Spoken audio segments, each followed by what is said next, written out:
So there is a gang trial going on for some members of Antifa, and the idea is that they're going to classify Antifa as a gang.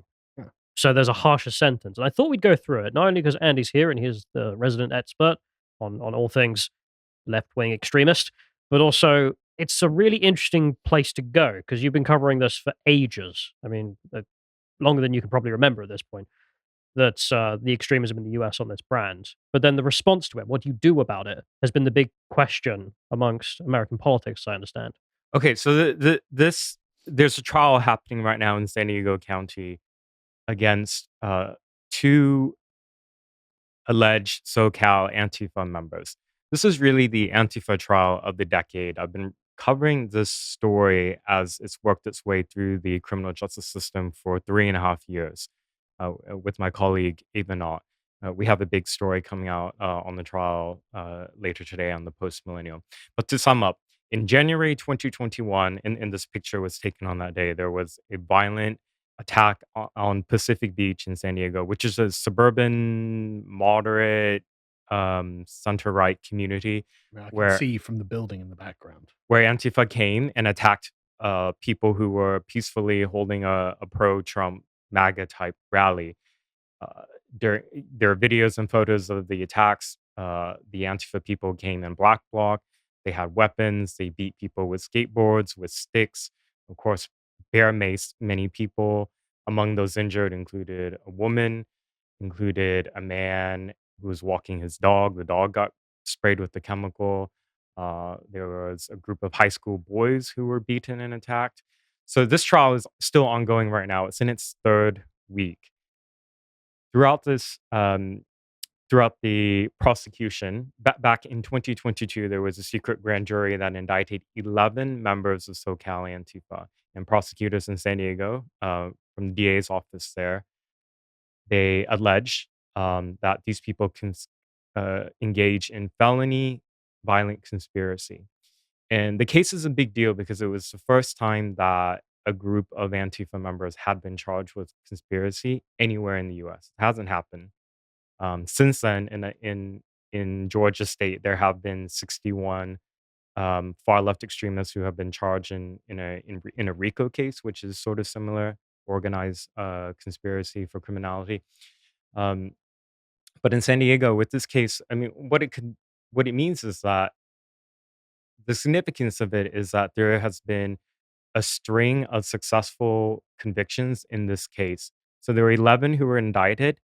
9 of them took plea deals, and they will be sentenced soon.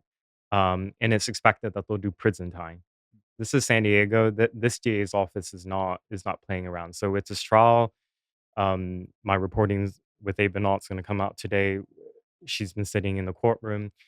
The evidence that they presented, they found out what was the signal group that these Antifa people used to coordinate that day. They unmasked the identities of all these aliases, who they were, identified them picture by picture. Oh, you were wearing this. They brought out the costumes of the armor and the uniforms that these people were wearing.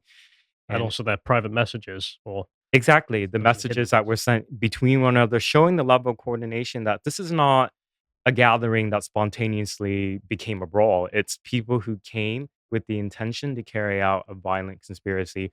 One of them, the alleged ringleader, Brian Lightfoot, is accused of 16 felonies. So he's potentially facing a lot of years in prison.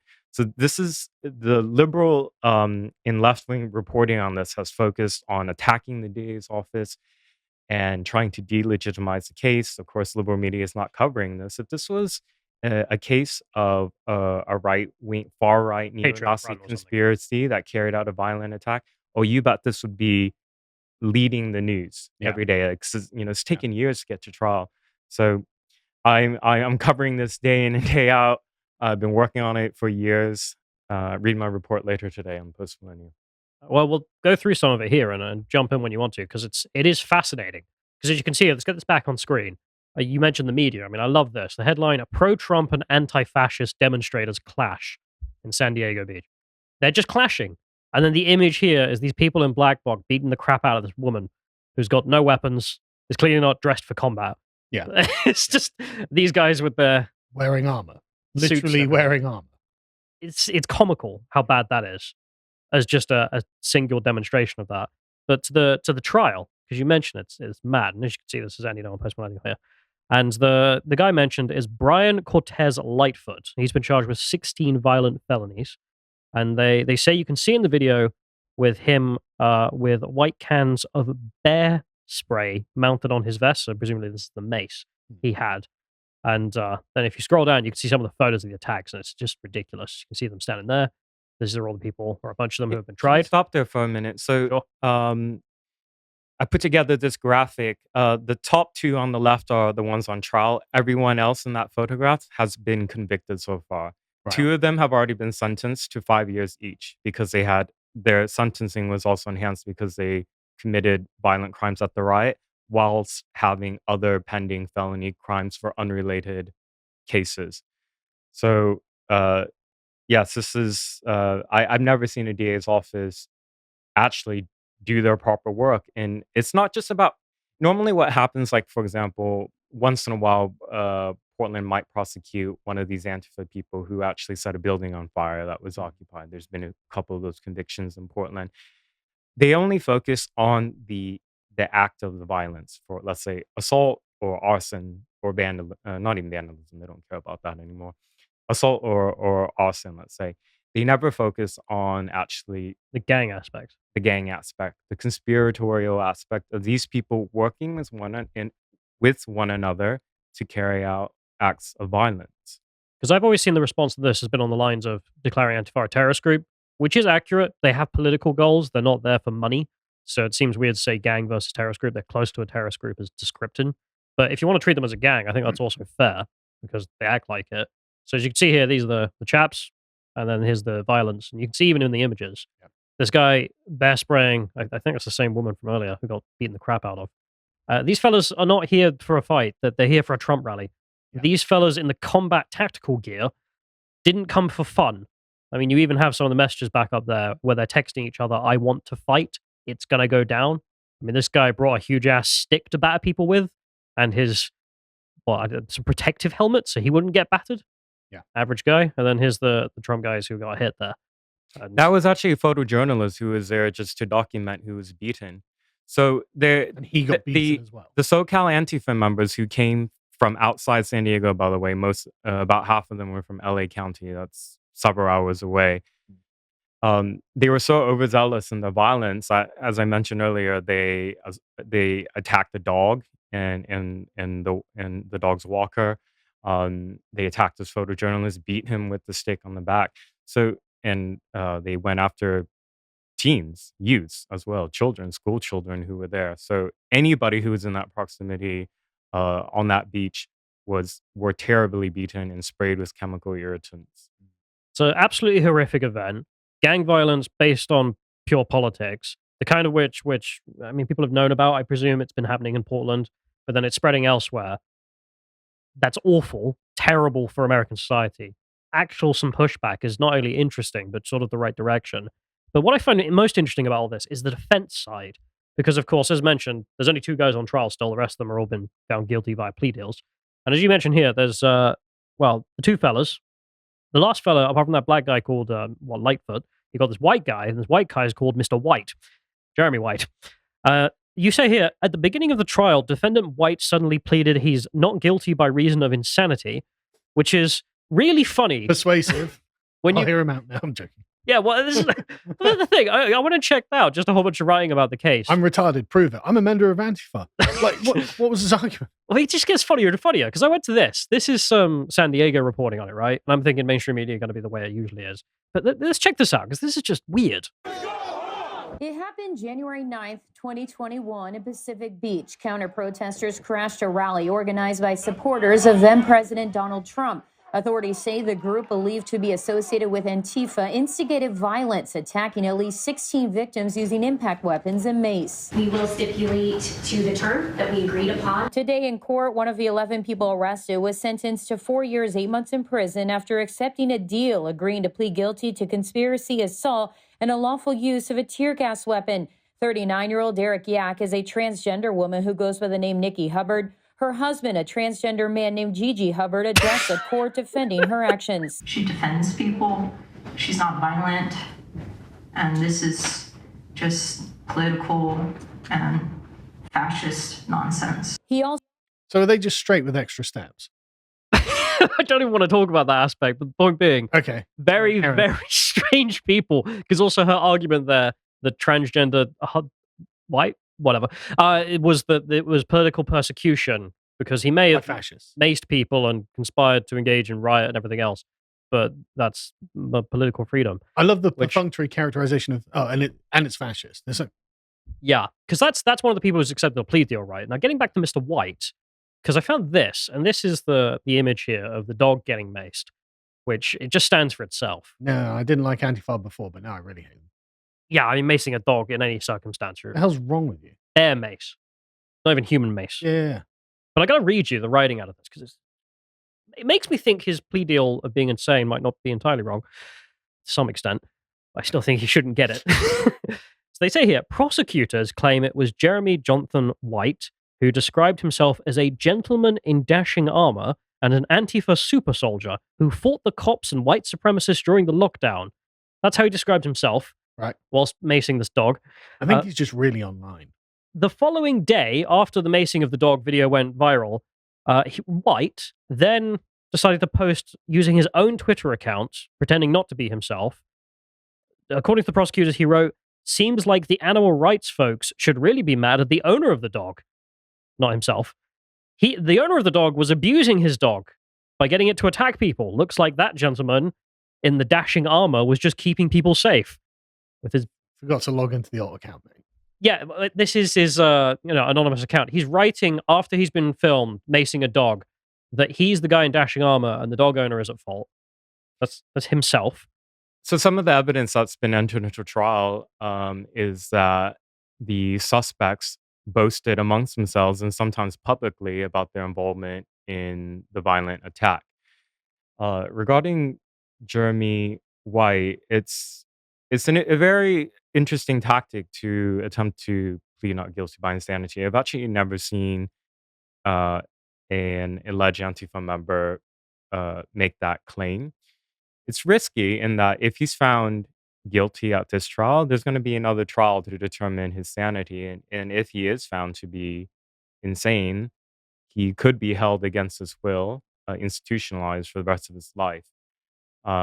So Also, it doesn't exactly make Antifa look very good publicly, does it? So Antifa, yes, it's full of mental people. But I'll read off the last of what he wrote on Twitter. This guy, again, under his old account, he wrote, "Looks like he was trying to get it to attack. Folks play stupid games." So this is him saying that, again, the dog owner is to blame for him and his dog being maced, and the dashing guy in armor was just defending society. San Diego police detective Emily Clark testified that the dog walker had very good control over the animal and had a really close leash. The detective said that the dog's vest read service dog. He maced a service dog. Wait, was the woman blind or something? I'm not sure, but either way, I mean, I'm not sure for what purpose it was a service dog. But he maced a service dog, saw a video of him doing this online, and then referred to himself as a knight in dashing armor and the dog as evil and the owner as evil. When White was Dog was a arrested, fascist. so he's arrested by the cops. The day he's arrested, he responds by saying, "I was a medic. I didn't do what they said I did. There was literal fucking Nazi rallies on Pacific Beach, and I went there to counter it, and they needed medics. Yeah, everyone I talked to said, yeah, you were putting saline in people's eyes and helping people when they got pepper sprayed." He was macing dogs. I have to talk about this medic phenomenon within these far left demonstrations. So this tactic has been really popularized by the far left, particularly in the Trump years when there were lots of Antifa gatherings attacking Trump rallies and Trump supporters in Portland and elsewhere. So the far left realized that they could be better organized if they delegated out different sort of brigades within their riots. So you have those who come more armored, more wearing helmets, and these are people who will be the fighters. You have, of course, their so-called legal observers who are there to record police, record other people, and provide evidence, for example, if they're going to do any civil claims of police brutality, etc. And you have those who claim to be so-called medics. These are usually people who are not medically trained at all. These are people who are cosplaying. They're literally have a homemade badge of something that says medic on their outfit, and they come with things like Like a child. bandages and other things in case one of their comrades gets injured in the course of battle. They are supposed to be there to provide first aid. But as we see in this particular example, and many, many other times I've witnessed this myself, the so-called medics will engage in rioting themselves. So they will also throw projectile weapons, or they'll engage in brawling and fighting and other criminality uh, as well. Can we get this image back on screen, John? Because I can't get over the imagery of him macing a service dog while screaming, "I'm a medic." I can't get over the fact that he's not obeying his Hippocratic oath. But that's First, do no harm. But that's the insane thing that you're hitting at there, because I mean, this is it's sort of comical online, but they're also incredibly violent people, but they're also mental, which makes them kind of funny. Like I keep going like 360 on this, but then you actually get to the situation, and it's interesting. I would say that most of the Antifa are not. They're not insane. What they are is sociopathic. You can see in their propaganda and the messaging when they're sort of anonymized that they really revel in not just violence, but particularly in cruelty against other people. Their propaganda is about celebrating when one of their opponents or a police officer is shot dead, and posting those images or drawings of people being beheaded like IS style. This is all in their propaganda. And you can see in their messaging when somebody who's injuring a service dog and his walker on a beach in San Diego, then what he says is he's celebrating his actions as something heroic. And just looking at the things that defendant Jeremy White has written over his long so-called activism career, I don't see signs of somebody who's been insane. It's somebody who has a very clear ideological agenda. He's been arrested at other riots in Yeah. LA before for BLM. This is somebody who's had a lifetime of far left extremism and is now shocked that there's a county willing to prosecute him. Well, like you were saying earlier, this is the logical extension of the path that Anna Kasparian was on, where it's like, no, I'm better than you. You're garbage. This is just several steps further down that road, isn't it? It's about moral self-aggrandizement, and that is used as a justification to inflict cruelty on someone who is systematically degraded in their view. Not even someone, a dog. Well, I mean, even to a dog, yeah. The fascist trash can has to be beaten up. Yeah, You remember that one. But to get to the interesting point, the reason I mentioned that it's interesting that you go 360 on these lunatics is that it gets to how to deal with them. Because this is an article from USA Today whining about it, where the person they're interviewing is worried that this will be a blueprint, this particular case, to go after the rest of the Antifa cells across the country, because you'll be able to get them on gang charges, which since doubles the sentence, which is interesting. So I'll just end this off and let you take it away, Andy, I suppose, with just some recent examples of other stuff, because it definitely seems to be the case, at least I'm fully on board, I always have been, that, yeah, no, this smoke screen of I'm just individuals forming a collective is bollocks. Like, you guys are working with each other like gang or something like this across the country. You have a uniform. Yeah, so, So I mean, we'll just go through some. And they went there with their banner. You can see in those photos and videos, they repeatedly held up all these Antifa symbols, and the aliases that they chose within their secret encrypted chats also reference Antifa as well. And they're just like the weirdest peoples. This one, PhD biochemist, launched the Antifa Jane's Revenge domestic terrorist movement, has been sentenced to 7.5 years in prison for firebombing terror attack of a pro-life organization.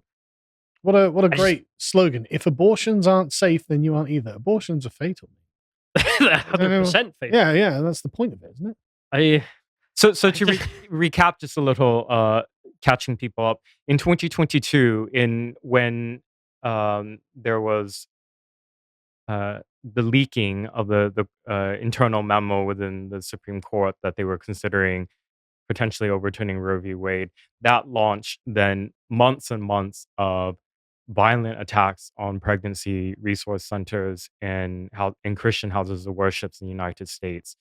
So a pregnancy resource center, if you're not familiar, it's usually run by a religious organization, although not necessarily, where they provide diapers and counseling and support for women who are pregnant. And these resource centers do not provide abortion services. And because of that, they became targets of violence.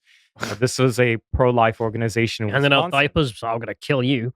No, but we don't provide that service. Well, then you're a problem, aren't you? It's like, but that's just not what we do. Yeah, well, you're going to have to. The chicken shops have to provide abortions? Yeah. Or do they have to be bombed? Yeah.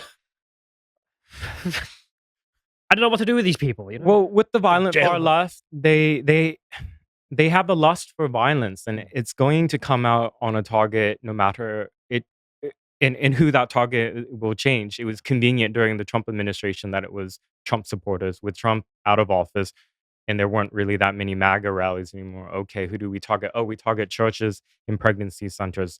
Now, what Antifa have done is, we'll target the people who are Zionists, those who are pro-Israel. We've seen the far left joining in with this whole Palestinian ultranationalist cause, even where they are chanting in support of Iran and Hamas. So it, it these are just to simply put far left violent extremists. They're not being reported as such in the media. There's always euphemisms to describe them: protesters, racial justice protesters, Palestinian human rights protesters, so on and so forth. Mostly peaceful protesters. Pro-choice protesters. This was a PhD biochemist. He had everything given to him: a wonderful education, comes from a very well-to-do background, and he engaged in creating Molotov cocktails to firebomb a pro-life charity in Wisconsin. So he was convicted on terrorism charges, and he got a very sweetheart deal, 7.5 years. This was a federal prosecution. He left this threat, by the way. He also wrote Jane's Revenge. And this threat was then repeated in all these attacks, this menacing messages at churches and what. Can we just take a moment to appreciate the surprisingly good cursive handwriting that they've used for A their PhD student would obviously. Well, that's the point. This is a product of a fine education. Like the curl on the F, the joining of the A for the abortions and things like that. Like, my goodness, I don't write that well. Are you giving him an A+ for cursive now? Absolutely. Okay. But he's not the only one. I mean, as Andy just added these, it's good to know. I mean, you can see here. So this is a trans-identifying member of Antifa. Well, they decided that they were going to bomb a pregnancy resource center and have been given 2 years in prison for that. This person wasn't convicted for firebombing. It was vandalism. Of vandalism. But the thing is, like, I guess maybe Americans are so used to vandalism now. It's kind of like, oh, like, yeah, no surprise, there's no prison time. But there have been those who have been convicted of vandalizing, for example, a mosque or Jewish institutions who have served prison time and sentenced to prison. So we're seeing this sort of pattern of these far left extremists. We're not seeing it. We've seen it for years. It's been going on for a long time, where they do get lesser sentences when compared with the same crimes, but done for far right causes. Oh yeah. I mean, if they were the ones breaking into the Capitol on January the 6th, they'd all be out by now. In Ohio this year, this is also a federal conviction case. In Ohio, there was a man who also, like in Wisconsin with that PhD far left extremist, he used a Molotov cocktail to firebomb a church who was hosting drag queens events that he disagreed with. Okay, he was sentenced to over 18 years in prison. This is also a federal prosecution, just like the Wisconsin case. The Wisconsin firebomber got 7.5 years. I'm just going to read out this sign for the audio listeners. She's holding a sign here saying, "Forced birth is violence. Abortions are healthcare."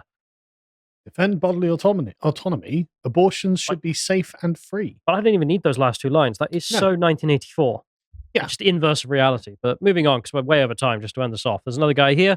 He got done for bombing, didn't he? Allegedly Yes, this was just actually last week in Alabama. This is somebody who was arrested over a February nail bombing making IEDs at the Attorney General's office in Montgomery, Alabama. And if you look on his social media, he's in jail right now. He hasn't bailed it out yet, as far as I know, because of the seriousness of the allegations. He's left behind this whole trail of Antifa propaganda. And they actually were able to identify him if you read the court documents, because in addition to carrying out that nail bombing allegedly that night, he was also allegedly recorded plastering these sticker propagandas in the proximity to the area. And those sticker proximities were Antifa propaganda. And he created a video where he was showing off these stickers and signs and whatnot that he then allegedly used the same night and in the proximity of the bombing. And then the last one here is just the fact that they're on trial, the rest of them, which Can you open up that picture on the bottom right? at the bottom right. Yeah. I'll click through. I want people to see this and just remember the brutality of these people, what they do when they have their targets. This is a picture from the San Diego riot. You see, they already have two people on the ground. In addition to beating one with one hand, the other hand is clawing at the flesh. This just remember that image, and one of those is a schoolboy, the victim on the right. So Just actual fiends, if nothing Yeah. else. It's been an excuse for the worst elements of their class to find an excuse to hurt people. The good news, which is trial of the decade, I think you are right to point out this is a very interesting future moment because you can decide what you're going to do with these people and how to push back. And getting them on gang charges, hey, it's an option. I doubt we will see other prosecutors who will be brave enough to prosecute them in this way. The DA's office in San Diego has, hey, unfortunately, been the target of a lot of media smears uh, for their bravery in prosecuting this criminal gang.